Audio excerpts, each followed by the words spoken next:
Boa noite a todos. Sejam todos bem-vindos. Vamos fazer uma leitura da palavra de Deus. Convido os irmãos a ler sua Bíblia. Romanos.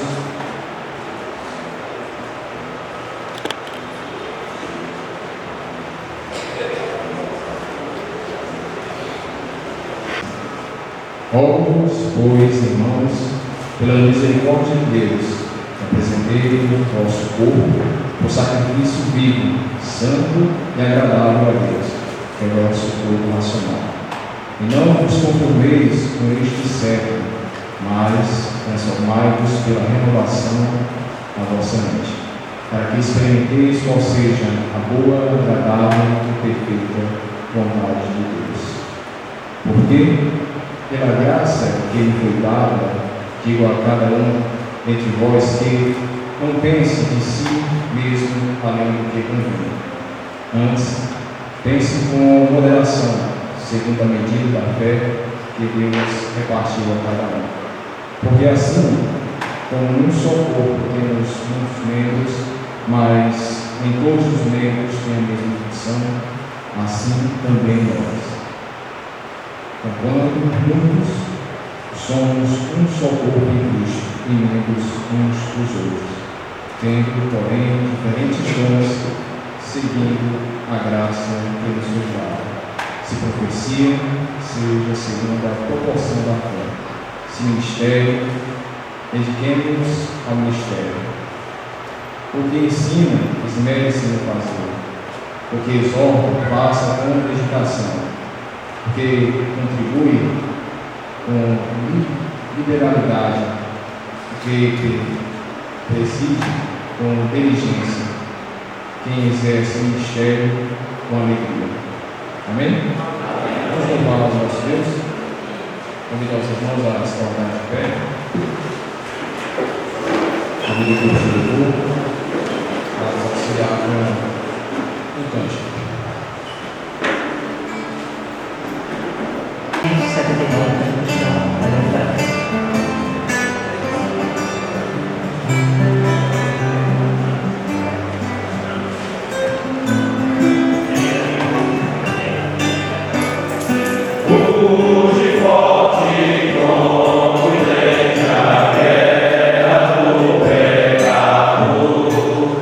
Mas os seus amores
Jesus, trabalho cristão.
Aceitar o desafio. Nesse momento vamos continuar sendo desafiados. E agora a palavra de Deus. Convido aqui à frente o pastor Alberto Emanuel. É isso? Convido aqui à frente, ele vai nos desafiar com um tema baseado em serviço.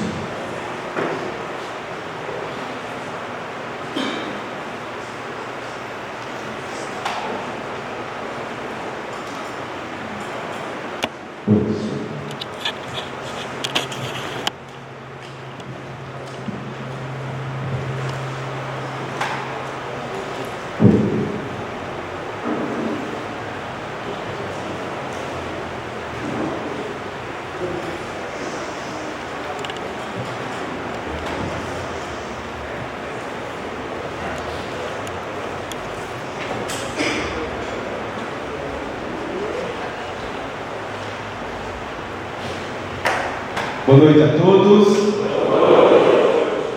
Dizer que é uma alegria poder servir aos irmãos que compõem as sociedades masculinas aqui do Cariri. Nessa que é a primeira vez que tenho essa oportunidade. Estou muito feliz, meus irmãos, em poder participar dessa vez, servindo a todos vocês, especialmente tratando de um assunto muito pertinente à vida cristã, muito desafiador. Nós queremos hoje falar sobre o serviço como uma expressão do discipulado. Nós vamos falar sobre esses dois temas. Nós queremos entender que todo discípulo de Jesus tem que ser um servo, necessariamente. Todo discípulo, idealmente, ou pelo menos de acordo com os padrões de Deus apresentados em Sua palavra, todo discípulo de Jesus é um servo. Todo discípulo de Jesus tem um coração de servo, tem um espírito de servo, tem uma mentalidade de servo. Mentalidade essa que ele aprende e imita do próprio Senhor a quem serve, do Senhor a quem servimos. O tema dessa sombreque é serviço, uma expressão prática do discipulado. O texto que fala, ou que junta bem, faz uma ligação e uma conexão entre os dois temas, discipulado e serviço, talvez seja um dos textos e das histórias, das narrativas mais emblemáticas e marcantes da Bíblia, que certamente marcam o imaginário e a imaginação de tantos cristãos ao longo das eras. E a história conhecida do lava-pés. Os irmãos sabem onde está localizado, sem que eu diga? Evangelho segundo João, capítulo 13. Eu quero convidar você a abrir sua Bíblia até lá.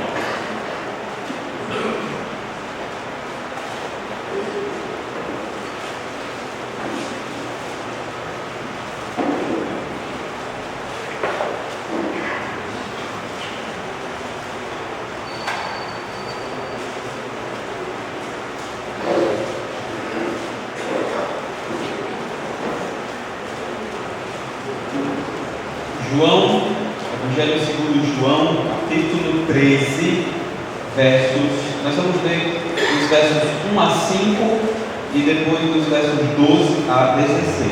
A passagem diz assim: Ora, antes da festa da Páscoa, sabendo Jesus que era chegada a sua hora de passar deste mundo para o Pai, tendo amado os seus que estavam no mundo, amou-os até ao fim.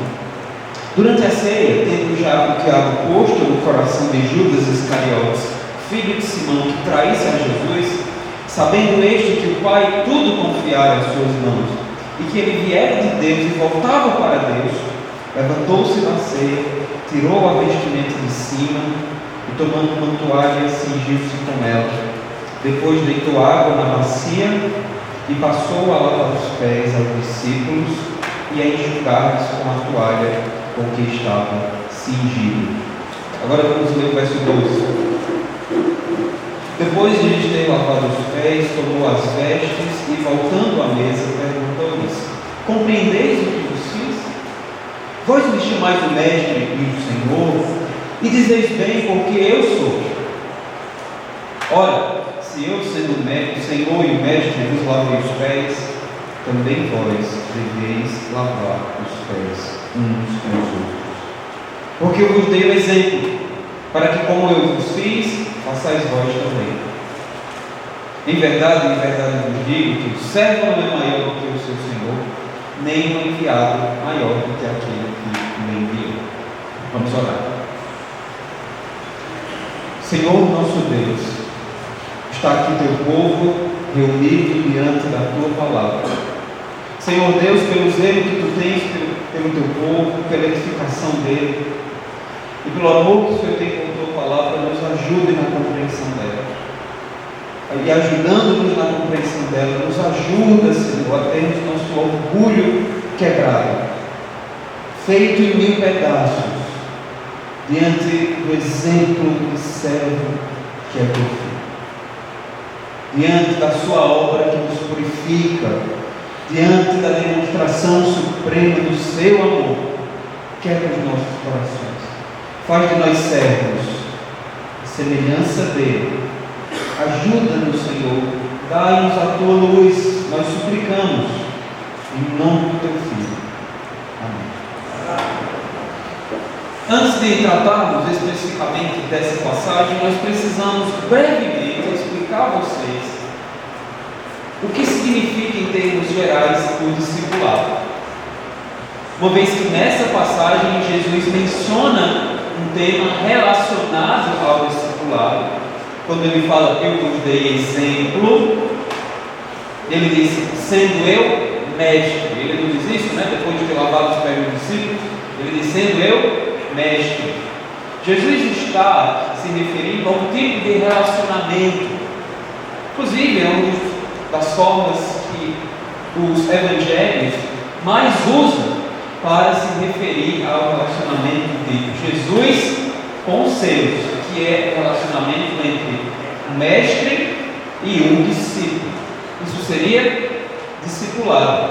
Inclusive é o tema da nossa São Breve, né? Uma expressão prática do discipulado, serviço. O discipulado, meus irmãos, então fala de um relacionamento entre um mestre, havia um mestre, e nesse caso o mestre era Jesus, e os seus discípulos. Mestre e discípulos viviam juntos. O tipo de pedagogia de Jesus envolvia uma vida em que ele estava perto. Ele chamou certos homens para perto dele, para viverem um tipo de aprendizado relacionamento, de olho no olho, vida na vida.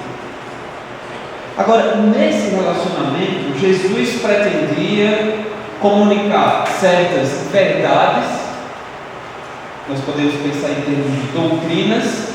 Esse relacionamento pretendia moldar a forma que esses homens pensavam sobre Deus, a forma que esses homens pensavam sobre a vida. Então, esse relacionamento tem o intuito de ensinar verdades, de gerar um tipo de aprendizado. Mas esse tipo de relacionamento mestre e discípulo vai além. Ele também quer comunicar uma conduta, um comportamento, um estilo de vida. Então os discípulos não precisavam apenas aprenderem, vamos pensar aqui, intelectualmente certas verdades. Eles também careciam aprender um estilo de vida, uma conduta, um comportamento adequado, que agradava a Deus. Então, nesse tipo de relacionamento mestre e discípulo, Jesus pretendia comunicar tudo isso através daquilo que ele ensinava. Nós temos os grandes discursos de Jesus, como o Sermão do Monte, mas também nós temos Jesus servindo como modelo, como se ele chamasse os discípulos e dissesse, olhem, vejam em mim como essas verdades acontecem na prática, como tudo isso aqui pode ser vivenciado dia a dia. Esse seria, em termos gerais, o modelo básico do discipulado de Jesus, que não apenas quer ensinar verdades, não está apenas interessado em formar cérebros teológicos, mas também pessoas com caráter que agrada a Deus. Deixe-me citar aqui para vocês um trecho de um livro chamado A Igreja que Faz Discípulos. Alguém conhece esse livro aqui? A Igreja que Faz Discípulos? Alguns conhecem. De um autor brasileiro chamado Tiago Faria. Ele resume muito bem esse relacionamento. Ele diz, abre aspas, seus discípulos viram como é um homem perfeito. Aí, o tema da sociedade aqui da Betolândia é homens mais parecidos com Jesus. Os discípulos viram como é um homem perfeito, como ele agia, como ele respondia a questões difíceis, o que ele dizia, como ele tratava as pessoas. Os discípulos viam o seu olhar de amor, a sua capacidade de perdoar, viam como ele se relacionava com as como ele se relacionava com Deus, com seu Deus e Pai. Jesus comia com eles, dormia ao lado deles e conversava por todos os caminhos por onde andavam. Eles estavam juntos a passarem por estradas, montanhas, lagos, desertos, cidades isoladas, populosas. Eles oraram, navegaram e até pescaram juntos. A mensagem que Jesus carregava, o reino de Deus, era personificada nele mesmo. O que os discípulos o ouviam ensinar, eles viam na prática como é que um cidadão do reino é, como um cidadão do reino pensa, como um cidadão do reino age. Quando Jesus falava sobre como era esse reino e como nos tornamos parte dele, os discípulos viam que tudo ecoava na sua vida real e concreta. Ele era uma parábola viva e real. Fechou as coisas aqui. Eu usei essa citação para mostrar a vocês o método de Jesus de formar pessoas. E eu quero só abrir aqui um pequeno parênteses para dizer que é muito provável que em nosso estilo de formação espiritual nós tenhamos, talvez, perdido essa pegada relacional de formar pessoas. Nós estamos muitas vezes preocupados em que as pessoas recebam um estudo bíblico e saibam aquelas lições que nós preparamos. Isso aqui é importante. É importante que haja formação de doutrinas. E a que, por exemplo, um recém-convertido aprenda sobre Deus, sobre Jesus. Agora ele precisa de modelos. Ele precisa ver aquelas verdades na prática, para que o seu caráter seja formado. Ele precisa de pessoas juntas dele. Então, o discipulador ideal não é só aquele que se reúne ocasionalmente, uma vez perdida, com um papel, você vai preenchendo, riscando, preenchendo o versículo, respondendo. Não apenas isso, é muito além. Nosso relacionamento, vida na vida. Agora, voltando aqui para a passagem de João 13, já tendo falado brevemente desse aspecto do discipulado, nós podemos imaginar, e aqui eu quero que você tenha criado na sua imaginação a cena, como ela está acontecendo, o cenário e os personagens que a povoam. Nós podemos imaginar aqui Jesus e os discípulos reclinados, não sentados, sobre algumas esteiras rente ao chão, algumas esteiras finas, ao redor de uma mesa baixa, uma mesa com pernas. Cada um está apoiado sobre o braço, que geralmente é o esquerdo, e os pés espalhando-se para fora da mesa. Esse registro corresponde à última Páscoa que Jesus passará com os seus discípulos antes da sua paixão. Jesus sabe que a sua hora está próxima, a hora da sua glorificação, a hora que ele será levantado da terra para cumprir a vontade do seu Pai. Agora, o tom de toda essa passagem, dos capítulos 3, os discursos de Jesus, dos capítulos 13, 14, 15, 16, 17, tem um tom solene, um tom de preparo para a ausência de Jesus. Ele está indo. Jesus está preparando os seus discípulos para aquilo que iria acontecer em termos da sua morte, sua ressurreição e a posterior envio do Espírito Santo. Agora, o evento da morte de Jesus poderia abalar profundamente a convicção daqueles homens. Nós podemos pensar aqui nos capítulos 13 a 17 também como uma forma de Jesus preparar para essa despedida, que será passageiro. Agora, sobre a lavagem dos pés. Em uma cultura na qual as pessoas caminhavam longas distâncias com sandálias e em estradas coerentes, era costume que em refeições como essa que está acontecendo, o anfitrião, o dono da casa, aquele que estava recebendo convidados, deixasse a água disponível para a lavagem dos pés. Mas na ocasião aqui em questão, dessa refeição de Jesus com os seus, não havia anfitrião. nem ainda havia algum tipo de servo ou escravo para realizar a tarefa de lavar os pés. Não havia anfitrião, não havia alguém que lavasse os pés, mas também nenhum discípulo ali se ofereceu para fazer isso. Na minha forma de criar essa passagem, eu fico pensando, eles talvez aqui refletindo, o que vai fazer? Eu não, eu mesmo. Alguém vai fazer? Será que alguém vai? Porque eu não vou. Quem é que vai ter coragem? Às vezes eles sabem que é preciso que alguém lave os pés porque era comum, mas ninguém se habilita. Todo mundo com o pé atrás, ali, talvez isso tenha gerado um certo clima de tensão. Agora, lavar os pés dos outros, desatando as sandálias, como Jesus fez aqui, era considerado um gesto de servir.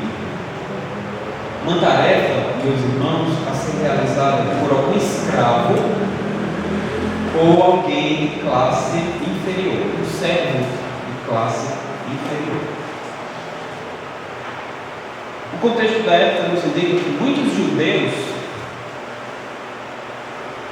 não deixavam nem que outros escravos judeus lavassem seus pés. Para vocês imaginarem aqui, terem ideia, como essa tarefa era considerada indigna. Então, o camarada judeu poderia ter um escravo também judeu, por muitas razões, mas ele não se sentia à vontade se um outro escravo judeu lavasse seus pés.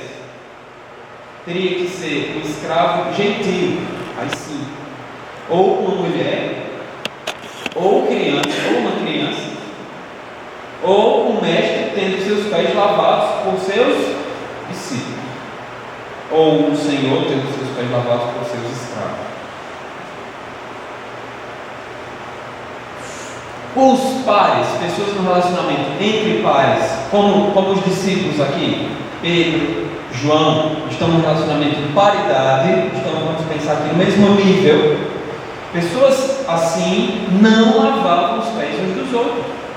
Isso era meio que inconcebível, exceto raramente poderia acontecer, e como sinal de grande amor.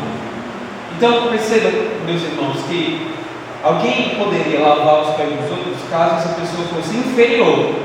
Uma pessoa inferior, um escravo, poderia lavar os pés de alguém superior. Não acontecia de alguém no mesmo nível de paridade, lavar os pés uns dos outros. Muito mais improvável ainda, beirando ao impossível, seria que alguém superior se encarregasse de lavar os pés de alguém inferior. É por isso que os discípulos não podiam conceber a ideia de lavar os pés uns dos outros. Talvez algum deles ousasse lavar os pés de Jesus. Alguém poderia fazer isso? Olha, Pedro poderia ter tomado essa iniciativa, ou qualquer um dos apóstolos, ele poderia ter ido lá e lavar os pés de Jesus sem que isso causasse nenhum tipo de escândalo, né? Mas a possibilidade de tomar essa iniciativa de, por exemplo, um lavar o pé do outro, um apóstolo lavar o pé do outro, era intolerável para eles. Sobretudo, meus irmãos, porque o Evangelho de Lucas descreve um pouco da atmosfera do ambiente que estava ali acontecendo. E parecia haver uma atmosfera de intensa competição entre eles. Lucas conta o que aconteceu na última ceia, o evangelista Lucas, e no capítulo 22, enquanto Jesus estava lá com eles, naquela última refeição, nota, olha que coisa. O texto diz: suscitaram também entre si uma discussão sobre qual deles parecia ser o maior. Pela ordem aqui dos acontecimentos, parece que eles estavam discutindo quem seria o maior depois de terem presenciado essa cena de Jesus lavando seus pés. É uma coisa antiquada, inapropriada. Eles ainda estão pensando nisso, em quem vai ser o maior, ainda estão competindo sobre quem é mais importante. Perceba que no coração, os apóstolos parecem ter captado que aquela última viagem era diferente. Eles parecem ter entendido. Mas essa última viagem de Jesus aqui, ele está com um discurso diferente. Ele está falando que o Filho do Homem vai ser entregue, estão indo para Jerusalém. Eles parecem acreditar que Jesus está indo lá para assumir o trono do reinado messiânico de modo definitivo. E eles estão ali naquele ambiente de competição. Quem será o maior? E meus irmãos, desde já nós podemos aprender que esse espírito competitivo, em qualquer ambiente que seja, inclusive a igreja, ele é contraditório, destrói, desgasta a postura de servo. Não dá para querer ser servo se você compete com alguém. Não dá para ser servo na igreja se você compete com outro irmão. Não dá para ser, por exemplo, co-pastor na igreja se você quer competir com o pastor. Não dá para ser servo em casa se você está num relacionamento de competição com sua esposa. Querendo aí mostrar quem é o maior. Não dá. Essas coisas não são compatíveis. Em uma história bem conhecida da época, existia um certo rabi, um mestre, chamado Ismael. Ele voltou para casa vindo da sinagoga. Então logo ele chega em casa, a mãe de Ismael pega uma bacia, esse rabi judeu, e vai lavar seus pés. Ele diz: não, mãe, não faça isso. Essa tarefa aqui é muito humilhante para a senhora. E ele não deixou que a mãe dele lavasse os seus pés. Portanto, meus irmãos, temos aprendido que servir é uma exigência do discipulado. Jesus, então, naquela ocasião, o texto menciona que ele tira a sua capa e coloca uma toalha em volta da cintura, amarrando essa toalha. O texto diz aí, cingindo-se com a toalha. Ao fazer isso, Jesus está assumindo as vestes típicas de um criado doméstico. Ao tirar sua capa e cingir-se com... Como é que se identifica o pastor? Já que ele colarinho com ele fala assim branquinho assim, será? Mas ali é um padre, né? Mas essa forma aqui que Jesus se vestiu, tirando a capa e colocando a toalha na cintura, era a típica veste de um servo, um criado doméstico. Como eu disse, eram desprezados tanto em círculos judaicos quanto em ambientes gentios. Ele assume a figura de um servo. Parece aquele texto de Paulo da Filipenses dizendo que ele esvaziou a si mesmo, assumindo a forma de servo, de escravo, tornando-se em semelhança de homens e reconhecido em figura humana. A si mesmo se humilhou, tornando-se obediente até a morte e morte de cruz. Meus irmãos, eu noto aqui algo que eu quero chamar a sua atenção. Essa troca de vestes no Evangelho de João. Jesus troca de vestes aqui, não é? Ele adota uma veste de escravo, de servo doméstico. A próxima vez que Jesus troca de vestes é quando Pilatos coloca, depois daquela zombaria dos soldados romanos, no quartel lá perto da fortaleza do prefeito Pilatos, e Jesus é zombado, os soldados colocam a coroa em sua cabeça, vestem dele em ironia um manto de púrpura para zombar da sua reivindicação ao reinado, e Jesus é apresentado vestido como um rei. E ele é rei. E aí Pilatos diz: eis o homem. Depois que Jesus tem as suas roupas trocadas, é homem.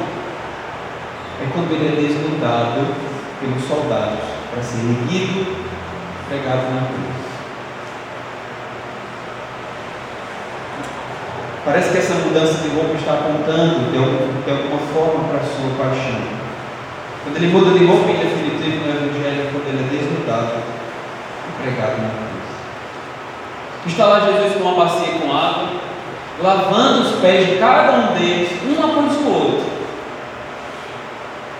jogando água nos seus pés, esfregando e usando a toalha, a sua cintura, para enxugar depois.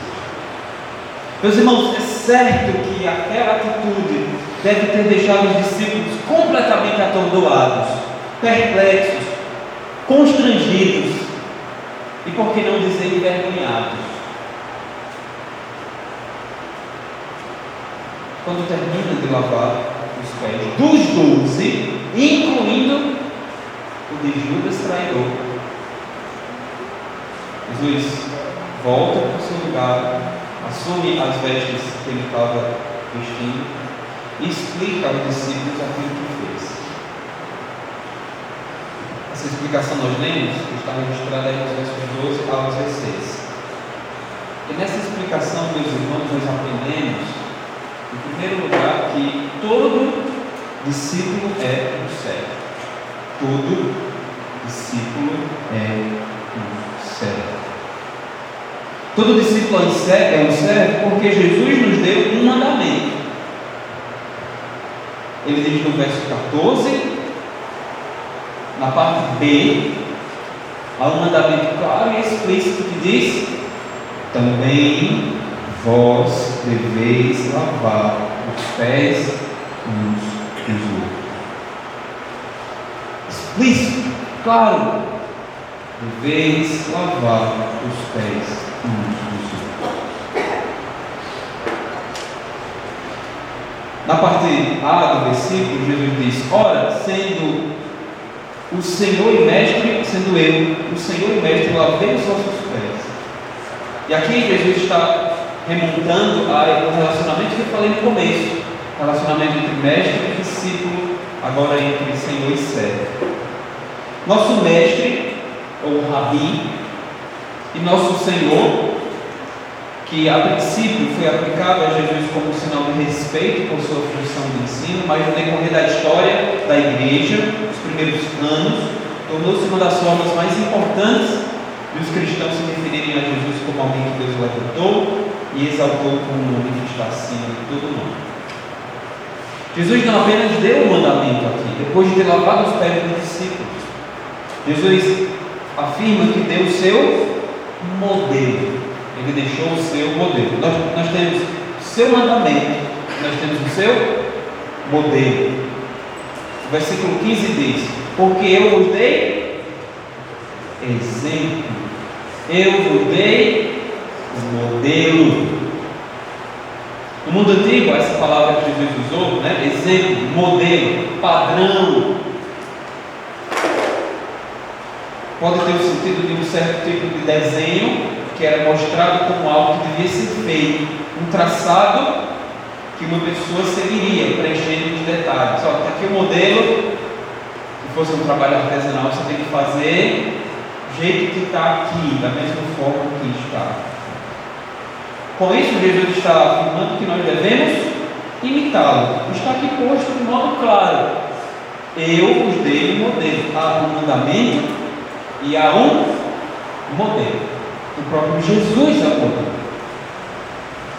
E Jesus reforça essa verdade no verso 16, em que ele diz: em verdade eu vos digo que o servo não é maior que o seu senhor, nem o enviado maior do que aquele que o enviou. E aí Jesus expande o que quer dizer com duas metáforas: a metáfora do senhor e o escravo, de alguém que envia e de alguém que é enviado. Inclusive a palavra aqui é apóstolo, mas não tem a ver com os 12. Mas Jesus usa duas figuras: o Senhor que é superior, o escravo que é inferior. O que envia, superior; o que é enviado, inferior. Jesus estaria dizendo: olhe, nem o escravo, por causa daquilo que ele fez, nem o escravo tem o direito de julgar qualquer tarefa indigna. Não, o escravo não pode dizer: essa tarefa é indigna, se o senhor dele tiver feito aquela tarefa. Ele não pode dizer mais isso, até porque ele não é maior que o senhor. O escravo não pode dizer: eu não vou fazer isso não. Mas alguém diria: mas ontem o senhor fez, mas isso é indigno de mim, eu não posso. Mas se o senhor fez, você não é maior que ele. Você não tem mais escolha ao perceber que o seu Senhor fez, aquele que foi enviado. Ele não pode dizer: não quero fazer. Por que não mais? Porque aquele que o enviou fez. E o que foi enviado não é maior, não é superior àquele que o enviou. A lógica é essa.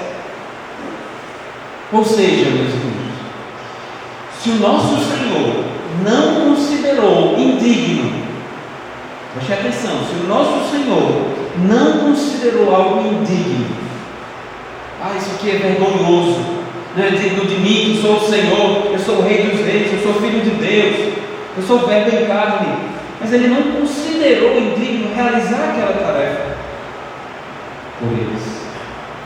Por que é que nós consideraremos indigno, algo indigno, vergonhoso, fazer algo de natureza parecida pelos outros? É assim que Jesus reforça o ponto. Vocês não são maiores que eu. E eu fiz.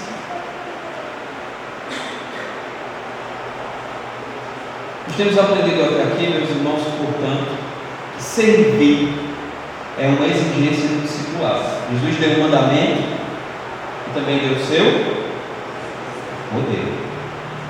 Mas também é verdade na passagem que aqueles que servem só podem servir tendo experimentado algo. Os que servem só podem servir quando experimentam a purificação. Agora nós vamos para o verso 6 a 11. No exato momento em que Jesus toca com o bendito Pedro, o texto diz: aproximou-se pois de Simão Pedro e Jesus disse: Senhor, tu me lavas os pés a mim? Respondeu-lhe Jesus: o que eu faço não sabes agora, compreendê-lo-á depois. Disse-lhe Pedro: nunca me lavará os pés. Respondeu-lhe Jesus: se eu não te lavar, não tens parte comigo. Então Pedro lhe pediu: Senhor, não somente os pés, mas também as mãos e a cabeça. Declarou-lhe Jesus: quem já se banhou não necessita lavar senão os pés, quanto ao mais está todo limpo. Ora, vós estáis limpos, mas nem todos.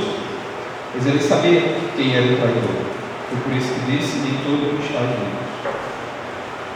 Meus irmãos, essa reação enérgica de Pedro só reforça o fato de que aquilo que Jesus fez foi algo completamente contracultural, inesperado e atordoante. De certa forma, Pedro está certo em questionar isso. É provável que nenhum dos outros teve a coragem de protestar. Pedro teve. Mas isso só reflete quão contracultural e, entre aspas, inconveniente, na contramão das expectativas do que era esperado socialmente, foi aquilo que Jesus fez. Jesus calmamente respondeu a Pedro: olha, Pedro, o que eu estou fazendo agora você não vai entender. Você não vai entender. Depois você vai. E Jesus muitas vezes usa essa linguagem, né? Vocês vão entender depois. E esse depois da sua morte, depois que eu morrer, depois que eu ressuscitar, depois que o Espírito os conduzir à verdade, vocês vão entender o significado disso. Agora não. Nem sempre nós entendemos a forma que Deus age com a nossa vida, né? Às vezes nós queiramos entender tudo agora. Por que Deus está fazendo isso? Por que Deus, em sua soberania, deixou que aquilo acontecesse? Talvez Jesus pudesse dizer a nós: agora não. Talvez a gente só entenda na eternidade. Mas Jesus diz a Pedro: Pedro, você não vai entender agora, tenha calma, depois você vai. E aí Pedro diz: não, Jesus, o Senhor nunca vai lavar. É como se Pedro estivesse dizendo: nunca na vida que o Senhor vai lavar os pés. Não tem Pedro o perigo o Senhor lavar os pés. Aí Pedro demonstra todo o respeito, né? Ele reconhece que o mestre não pode lavar os pés do discípulo. Mas é curioso porque Pedro também esqueceu que o discípulo não pode dar ordem ao mestre. Que história é essa? Ele está dizendo o quê? Está dando ordem a Jesus aqui, meu amigo? Fica na tua.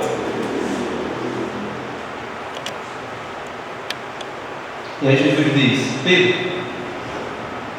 se você não experimentar essa limpeza, se eu não te lavar, você não tem parte comigo, você não está do meu lado. Explicando esse trecho do verso 8, como ficará mais claro adiante, além de exemplificar o serviço livre, O lava-pés também funciona como um símbolo da purificação plena dos pecados que Jesus assegura, garante aos seus amados, aos seus discípulos. Jesus irá purificar plenamente, de modo completo, os pecados por meio da sua obra, incluindo a morte na cruz. É verdade, como Jesus afirma, que ninguém pode ter parte com Jesus, ser dele, fazer parte do seu povo, se ele, que é o Cordeiro de Deus, não tenha tirado os pecados dessa pessoa, sem que essa pessoa tenha sido lavada. Só tem parte com Jesus quem experimentou sua obra, quem foi purificado e foi limpo por ela. Curioso porque essa noção de ter parte com alguém ou ter parte em alguém é geralmente usada no que diz respeito à herança. Você tem parte na herança, você tem direito a uma herança. Mas também o pensamento judaico pode se referir à participação nas bênçãos escatológicas. E essa palavra, parte, ter parte com alguém, está muitas vezes ligada a pertencer a Jesus ou ao povo de Deus. Jesus estaria dizendo para Pedro: olha, Pedro, se você não for purificado, você não tem parte comigo. E aí Pedro, num arrobo assim de empolgação, uma linguagem bem exagerada assim, ele diz: então Jesus, lava as minhas mãos e a minha cabeça. Lava logo aqui tudo. É típico das reações de Pedro. Lava logo. E aí Jesus diz uma verdade muito curiosa.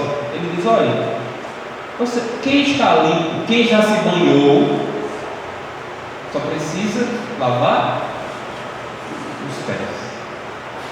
Quem já tomou banho, está limpo, só precisa lavar os pés. Meus irmãos, eu tenho entendido esse versículo fazendo referência a duas realidades. O que seria esse banho? Quem já se banhou? Eu tenho entendido que aqui Jesus está se referindo àqueles que receberam os benefícios da sua obra, que purifica os pecados e os perdoa. Jesus fará isso na cruz. Isso será de modo definitivo, né? Jesus vai perdoar e limpar os pecados clássicos. A purificação real é efetuada através do sacrifício expiatório de Jesus. Inclusive Paulo, em 1 Coríntios 6,11, falando para aquela igreja, ele diz: vocês eram, ele fala, né? Vocês eram dados a vícios, avarentos, imorais. Ele diz: vocês foram lavados, vocês foram santificados, vocês foram justificados. Perdão pleno. Mas é curioso porque naquela passagem que Jesus falou sobre a videira, Deus foi a videira e vós os ramos. Inclusive o pastor Cássio pregou sobre esse texto aí comigo na igreja, me ajudou aqui também. Jesus diz: vocês estão limpos. Jesus diz, e a mesma palavra que ele usa aqui em João: vocês estão limpos, falando com os discípulos, pela palavra que nos tem falado. Então a palavra de Jesus tem poder para nos limpar,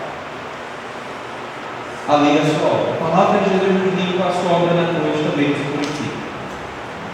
Então Jesus estaria dizendo: olha, a pessoa que tomou um banho e que está basicamente limpa, pode precisar ainda assim ter seus pés lavados após uma curta caminhada em ruas empoeiradas. Não precisa tomar um banho mais, esse banho já foi tomado, não precisa de outro banho, já tomou. Você precisa só lavar os pés. O que Jesus estaria querendo dizer então é: os discípulos, eles receberam as bênçãos graciosas, as bênçãos generosas da obra de Jesus na cruz que os limpou, mas eles continuarão pecando, não é isso? Depois da sua conversão, você recebeu o Espírito Santo, da sua regeneração, nós continuamos pecando. Você foi banhado por Deus, você foi purificado por Ele, mas continua pecando? Como se seus pés continuassem sendo sujos. Você foi banhado, mas quando peca, seus pés ficam sujos. O que é que você faz?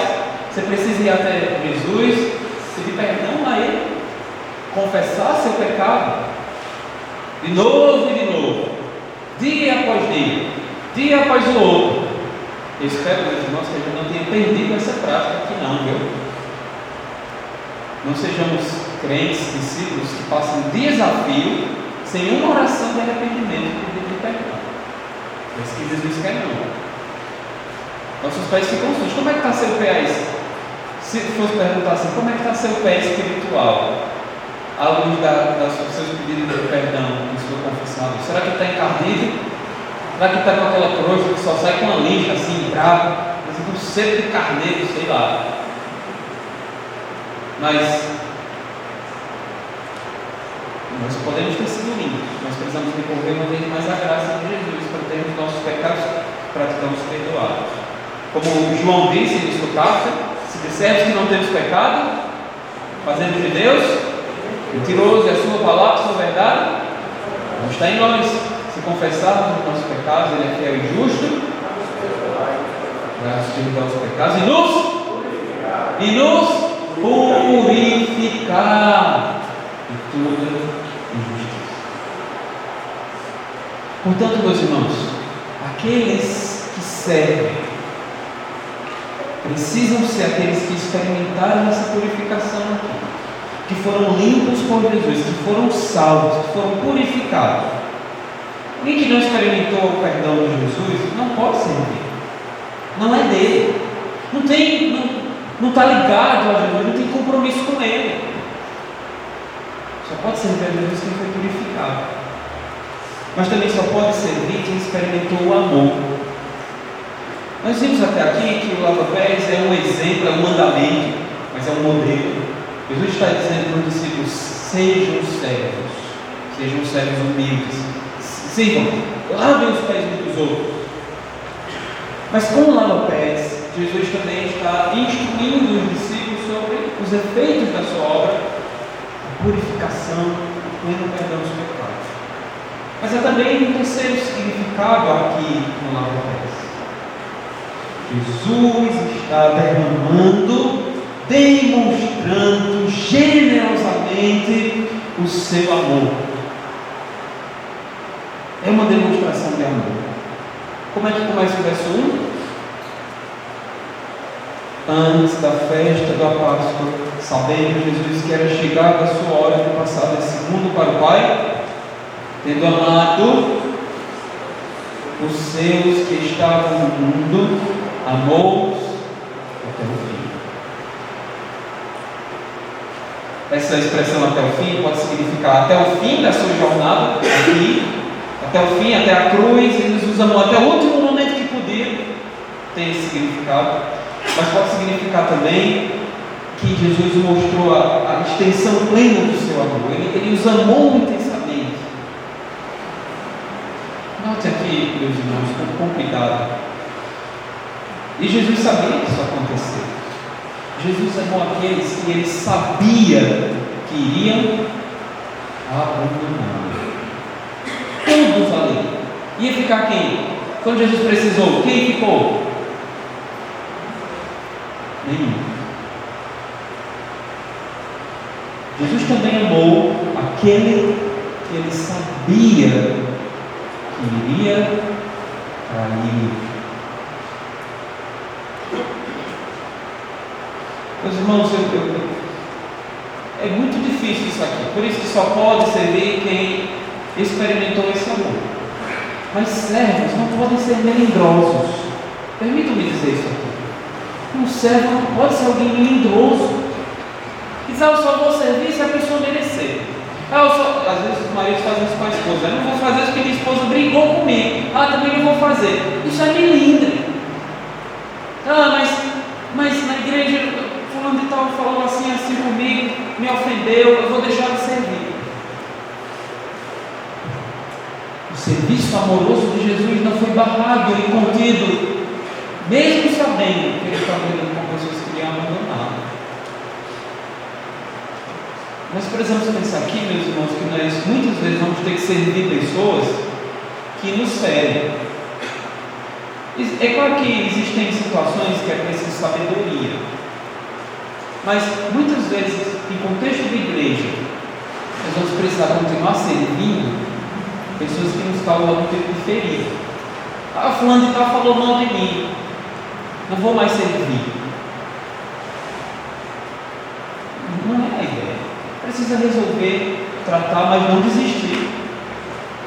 Eu conversei há um tempo com um irmão, ele disse: olha, eu fui esquecido, as pessoas fizeram uma reunião e não me chamaram, eu decidi não sair da igreja, sair do grupo. Você nem resolveu, nem foi atrás, você está cheio de 9 horas. Vai deixar de servir a um grupo, a uma igreja, por isso, pelas feridas que algumas pessoas te causaram. É claro que algumas feridas são tão profundas que a pessoa tem que se afastar mesmo. Não demanda sabedoria, mas talvez, meus irmãos, nós precisaremos servir pessoas que nos causaram algum tipo de dor.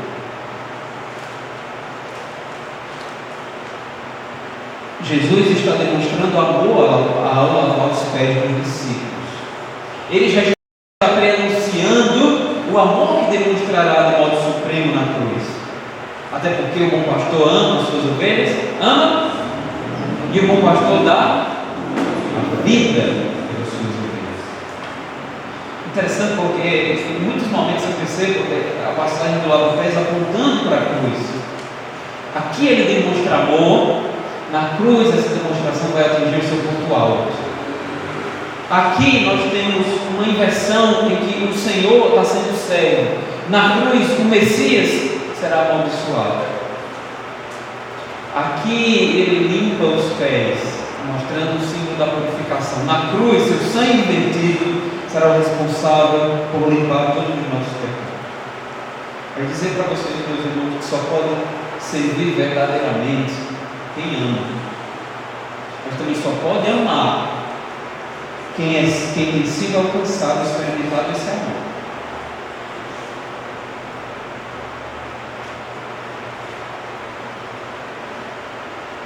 Meus irmãos, essa é uma das narrativas que, entendida em seu contexto, talvez seja uma das mais desconcertantes da Bíblia. Eu também confesso que essa história é uma das que mais pode causar comoção nos nossos corações. Se você está aqui e ouviu ou leu, não se comove, pelo menos não se comoveu a primeira vez que leu, com o peso dessa passagem, seu coração está endurecido aí. Mas essa passagem é comovente. É comovente. E talvez vocês pudessem dizer um sonoro amém a tudo que ouvimos. Mas eu também reconheço que muitos de nós podem só achar bonito, achar comovente, achar bacana, legal a ideia, mas não fazer absolutamente nada com relação a isso.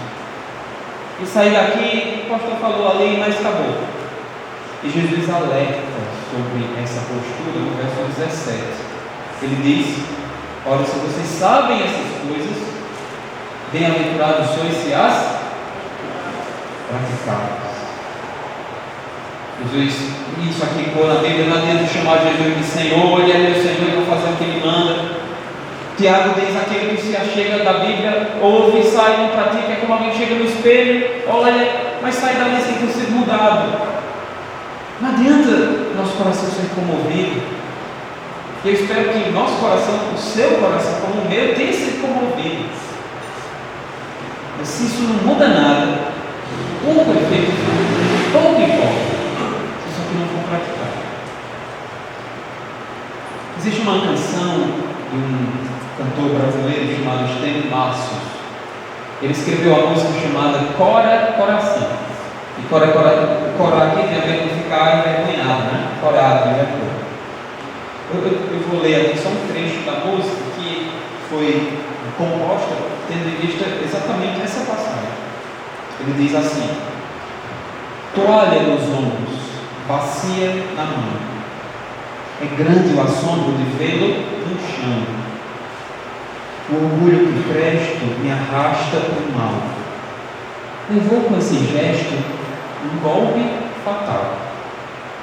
Os anjos seu nome ardendo proclamam, e os astros insones por ele se inflamam. Espírito ameno carrega consigo e lava sereno os pés dos amigos. Olha o que diz o refrão: cora então o coração. Tem vergonha, coração, disso que você está vendo? Vê teu mestre Senhor de bacia na mão, praticando o amor. Muda agora. Muda agora. Muda agora e vai teu irmão procurar, que a ferida é demais que tu deves curar. Eu quero que essa frase ecoe nos nossos corações. Muda agora. Muda agora. Chegando até o fim, meus irmãos, é preciso que nós nos perguntemos o que significa para nós hoje lavar os pés uns dos outros. Estaria o pastor Israel chamando os diáconos na celebração da ceia, lavando os pés de cada um com uma toalha? Isso não comunicaria com o que o texto diz, porque todo mundo saberia que aquele é o pastor. Isso aí elevaria a figura do pastor. Mas quero dizer aqui, meus irmãos, que lavar os pés uns dos outros pode significar para nós fazer coisas que hoje nós julgamos indignas da nossa posição. Eu sou um líder, tem coisa que eu não faço. Ou até mesmo do gênero. Eu sou homem, tem coisa que em casa eu não faço. Eu vou explicar mais, não me julgue mal ainda não. Terminei a pregação não. Mas aquilo que Jesus fez era pela cultura da época julgado como algo indigno. Jamais um mestre faria isso. Jamais. Era indigno dele. Mas ele mesmo assim fez. Quais são algumas tarefas que nós julgamos indignas? Porque eu sou homem, porque eu sou marido, ou que eu sou pastor, eu sou líder em alguma coisa na igreja. Quero dizer aqui para vocês, meus irmãos, que lavar os pés é algo contracultural. Nesse aspecto, vai contra a maré da cultura. Por isso, é provável e possível que muitos de nós tenham que renunciar a padrões culturais que muitas vezes estão contaminados por um machismo terrível, que dividem falsamente papéis de gênero em casa. E que às vezes foram herdados da nossa família, dos nossos pais, dos nossos avós. Deixa eu só compartilhar agora com vocês uma história da minha saudosa avó, Dona Dolores, lá em Caririaçu. Certa vez eu fui almoçar na casa dela e eu terminei o almoço, tirei o prato da mesa e fui lavar a louça. Minha avó nunca apanhou e nunca brigou comigo. Dessa vez eu quase apanhei, e ela gritou comigo: sai daí! Não é para onde estar na beira da pia, não. Eu disse: vixe, e eu continuei, ele: sai daí! E aí eu saí, e que obedecer à autoridade. Mas percebe que isso aqui é um padrão, e até mesmo ela assimilou sendo mulher, né? Que homem não pode estar no pé da pia lavando louça. É indigno. Mas o que Jesus fez acabou com isso. Acabou com isso. É indigno para mim porque sou homem. Olha lá Jesus, mestre do Senhor, e não só mestre do Senhor humano, mas Deus, superior a todos, exercendo uma tarefa de um escravo. Você vai dizer que lavar a louça é indigno para você? Lavar os pés uns dos outros, meus irmãos, pode significar disposição para assumir papéis insignificantes, que nós julgamos insignificantes, quando Deus nos dirigiu. E eu quero aqui lembrar e perpetuar a memória do também saudoso pastor Marcos Bispo. Quando estava lá no seminário, não sei bem qual ano, ele tinha as pregações na capela, lá na época, as terças. Não sei o que aconteceu, precisaram chamar o pastor Marcos Wilson a véspera da terça para ele pregar lá na capela. E ele foi. E o pastor Marcos Wilson gostava de começar as pregações com uma história, falando alguma coisa assim. Quem conheceu ele lembra, né? Sempre fazia assim, contava um caos pequeno, uma coisa com humor, né? Ele disse: olha, e aí contou, eu sei disso porque ele disse no culto lá da capela. Me chamaram ontem para pregar. Ele disse: eu fui no plano B. Ele disse também que não tinha nenhum problema em ser um quebra-galho, em ser um tapa-buraco. E naquela hora eu disse: meu Deus, eu estou diante aqui de um dos maiores eruditos da língua hebraica, estudiosos do Antigo Testamento, que talvez esse mundo já viu até agora. O pastor Marcos não teve problema em ser o plano B, meu. Quem sou eu? consigo entender que o pastor Marcos tinha a convicção de que ele foi chamado para servir a Jesus, servir a sua igreja. E certa vez, depois de alguns anos, um colega muito amigo meu aceitou um convite para uma conferência e não pôde ir. E a igreja ligou para mim: ei, pastor Alberto, você pode ver que o pastor tal não pode, você é o segundo plano. Aí eu fiquei no meu coração: não posso ser o plano B. Aí eu lembrei do pastor Marcos: meu irmão, não tem nada não, seu plano B não. Estou aqui para servir a igreja do Senhor Jesus. Estou aqui para imitar meu mestre. Estou aqui para servir meus irmãos. Existe a história de um certo pastor inglês, nascido na Dinamarca, chamado Robert Clever Chapman. Ele fez parte dos irmãos do Plymouth. Vocês já viram talvez esse movimento cristão? Ele trabalhou junto com John Nelson Darby, um dos pais do dispensacionalismo. Ele foi conhecido e chamado por alguns como o apóstolo do amor. Quando ele recebia pessoas na casa dele, ele costumava lavar as botas das pessoas. Ele era um pastor renomado, né? E o pessoal dizia: não, vamos chamar, não, pastor Robert, não lave, que história é essa? Você não pode lavar nossas botas, não. O senhor é um pastor de renome aqui, conhecido, tem uma certa reputação. Não vou deixar o senhor lavar minha bota, não. É isso. Eu chegava com a bota lameada, às vezes, né, lá, com esse povo. E aí, o registro histórico diz que ele respondeu: antigamente, o costume era lavar os pés dos santos. Hoje, esse costume não existe mais. Então eu faço o que mais se aproxima disso e limpo o seu sapato. A lógica aqui desse pastor pode se aplicar a nós. Eu tento fazer o que mais se aproxima disso. O que é que mais se aproxima disso hoje? Em nossa igreja, em nossa casa, no ambiente eclesiástico, no ambiente doméstico.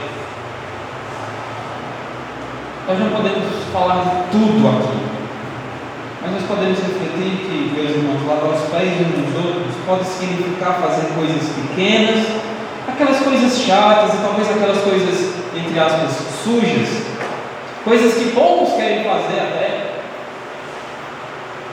As coisas que no mundo antigo só os escravos faziam e que em nosso mundo nós esperamos, além de termos um desejo no nosso coração secreto, que alguém faça para nós, para que a gente não perca tempo com aquilo e a gente não precise se humilhar. Eu preciso dizer isso aqui, meus irmãos, com temor, mas é possível que muitas das nossas esposas estejam sobrecarregadas em casa por causa de maridos orgulhosos que não são sérios. Nós precisamos nos dispor a isso. Há um tempo eu assisti um vídeo de uma mulher se queixando na internet. É claro que ela tem suas razões e não fez corretamente, mas se queixou porque o marido chegava em casa do trabalho, ela com os filhos em casa, trabalhando o dia todo em casa, cuidando dos filhos em casa, trabalhando também. Quando o marido chegava, ia jogar PS5, ele dizia, aí a esposa dele foi lá e disse: não, mas eu estou trazendo as coisas para casa já, o salário que traz sou eu, meu trabalho é esse. Eu trabalhei o dia todo, então eu deveria descansar, não vou ajudar não. E aí ela pergunta: mas e eu passaria fazendo o quê? Estava trabalhando também, cuidando da casa. Você chega e não faz nada, não ajuda, não contribui com nada, não serve. Isso jamais, claro que no contexto aqui não era para pessoas crentes, mas ilustra uma possibilidade. Então fica a orientação para todos nós: nos disponhamos a fazer em casa, muitas vezes aquilo que ninguém quer fazer, que é mais desagradável. Lavar o banheiro, eu não sou dignidade. Não, mas eu não lavo o banheiro, sou homem, é vergonhoso para mim. Ah, é? Você é discípulo de quem, meu irmão? Para considerar isso uma coisa digna. Não estenda a roupa não, que é isso, vamos ver as vezes estendendo a roupa, vão achar que eu... É o quê? Você não serve. Eu não vou lavar a calçada, isso vai diminuir a minha masculinidade. Vai não. Prepare o lanche dos meninos antes deles irem para a escola, talvez. Dê um banho neles. Senta para servir lá com as tarefas da escola. Talvez você diga assim: não, mas eu não sei de nada. Tá bom, se você não sabe, não arrisca, né? Mas às vezes é porque o cabo não sabe, é que sai estampado com tarefas mais gloriosas para ter que parar de ensinar meu filho a fazer uma missão. Sirva seu filho também. Sirva seu filho, senta lá com ele, faz a tarefa com ele. Não, quem faz isso é minha esposa, ele não tem paciência não, esse menino não sabe nem soletrar, ensina ele. Ora mais.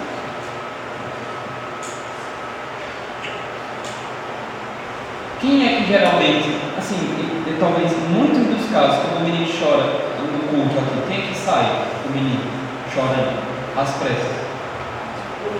Geralmente é quem? As mães. Por que não a gente ajuda? Por que não ajudar também elas? Por que não?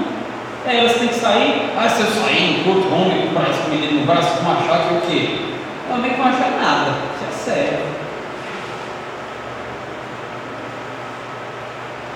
Sirva os irmãos da igreja, se envolvam em algum ministério.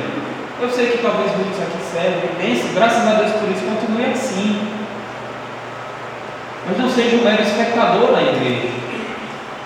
Aquela história difícil, né? Membro inativo, mas seja um membro ativo. Eu tenho certeza que cada igreja representada aqui tem muita oportunidade para servir. Considere as necessidades. Às vezes alguns da igreja estão sobrecarregados porque outros se esquivam de servir. Aí tem gente que se sobrecarrega, enquanto outros, isso não é postura de servo, isso não é lavar os pés uns dos outros. Servir não é opcional. Lavar os pés uns dos outros pode significar trabalhar na recepção da igreja, no estacionamento. Não sei quantas igrejas aqui tem esse ministério, né? Que eu não falei, cuidando do estacionamento.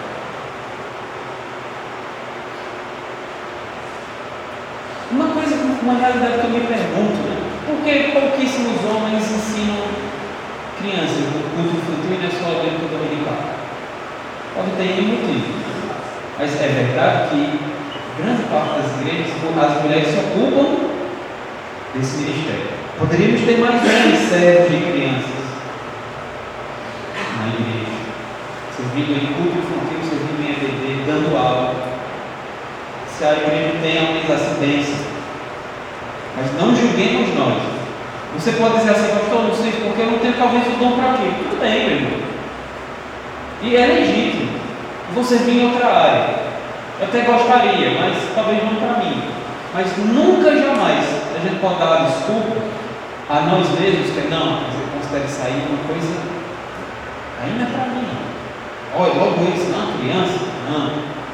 Um homem como eu aqui, né, barbudo, isso não é digno de mim. Mentira.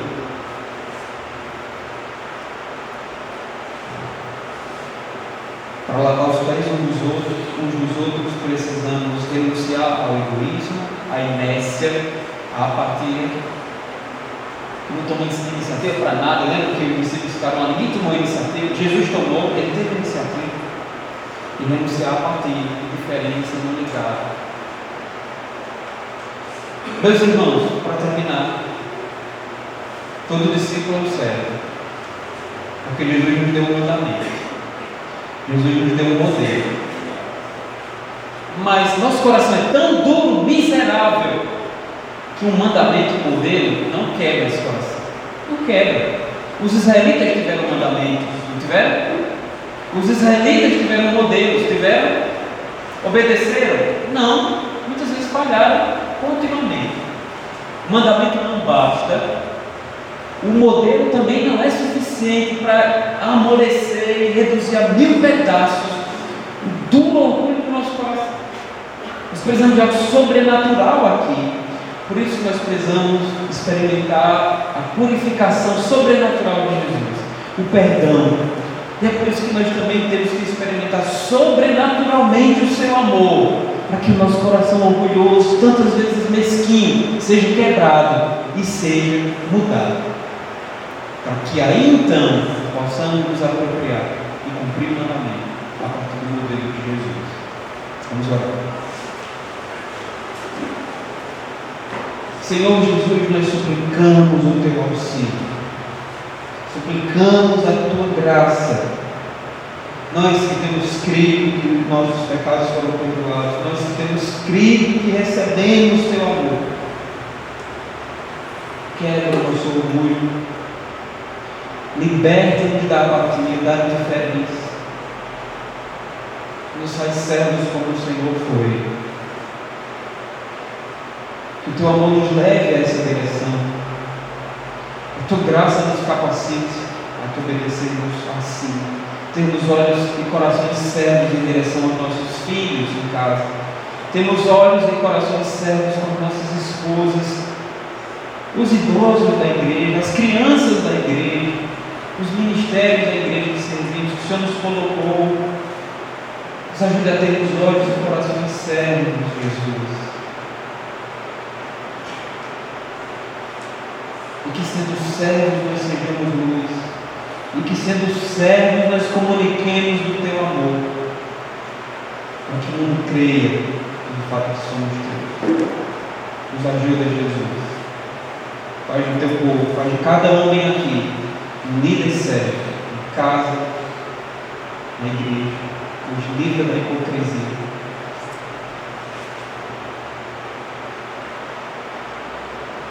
No nome do Teu Filho Jesus que nós pedimos tudo isso.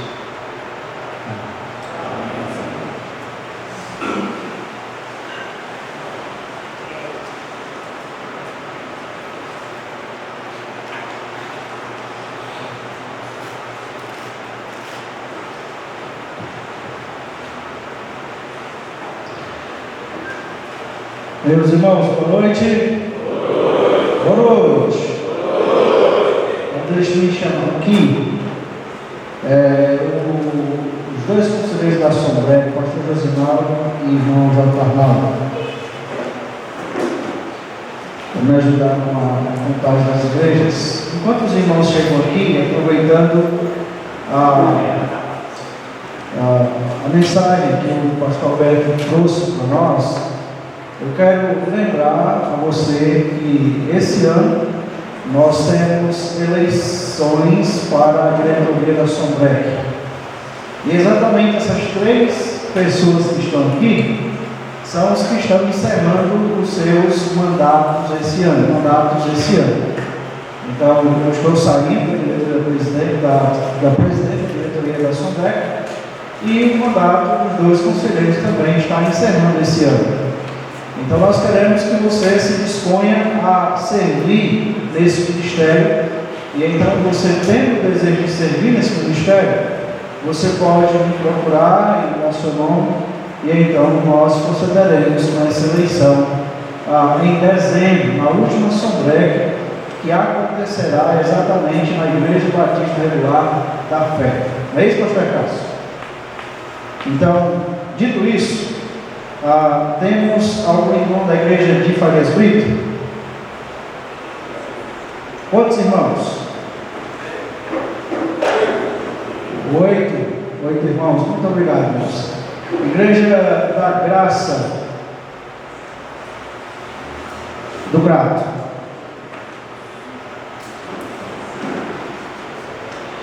Calvário do Grato. Pimicrato.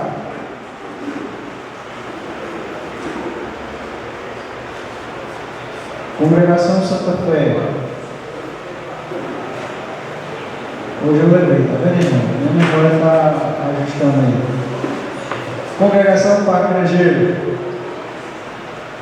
Congregação Missão Filadélfia. Ebenezer, do Crato.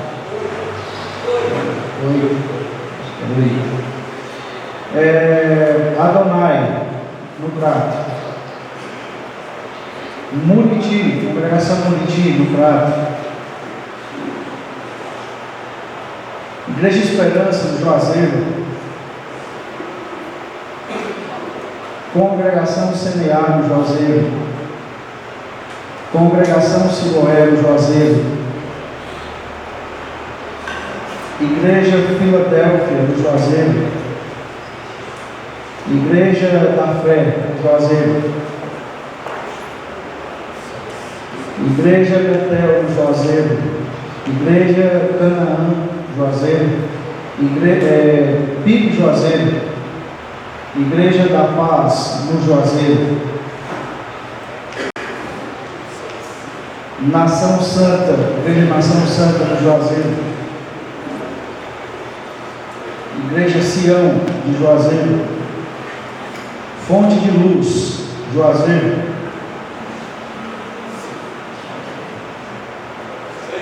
seis. Igreja, eu disse Fonte de Luz, Novo Juazeiro, Igreja Betolândia, tem quantas? 21. Betolândia, 21. Congregação Emanuel, Juazeiro. Congregação Campo Alegre, no Juazeiro. Congregação União, no Juazeiro. Congregação Manancial, em Barbalha.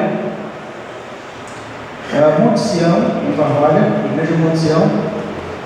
Pico de Barbalha. Diadema, Barbalha. Sítio Cabeceiras, congregação em Barbalha. Deus Eterno, congregação Deus Eterno em Barbalha.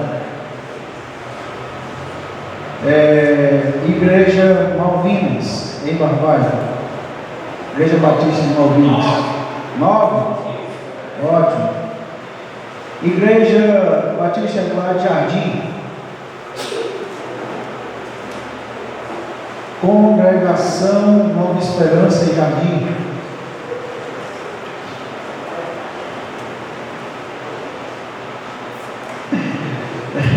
Igreja Missão Velha, Congregação Missão Nova, Igreja Milagres, em Milagres.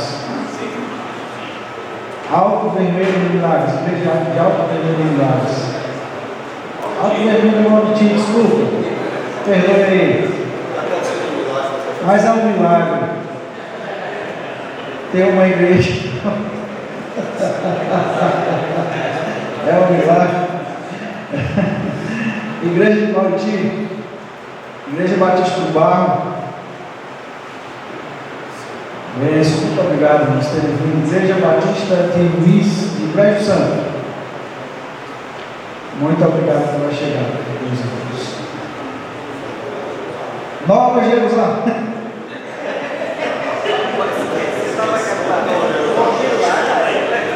Eu fui lá na Nação Santa, aí não cheguei até Nova Jerusalém.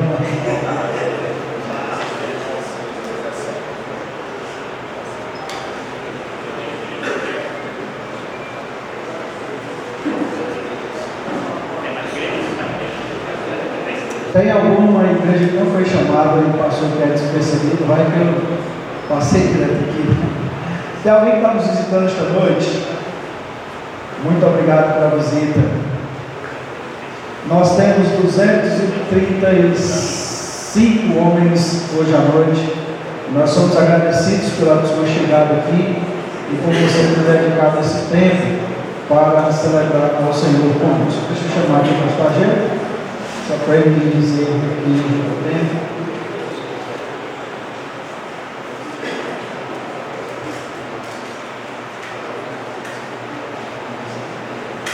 Nós recolhemos hoje o valor de R$ 754,10. Então nós louvamos a Deus. Benção, meus irmãos. Benção. Eu estive com o missionário France Nil. Ele está trabalhando em Barra, distrito de Ariuaba. Então ele é um missionário que nós temos ajudado durante esse ano. Então 50% dessas ofertas vai para o estado de France Nil, né?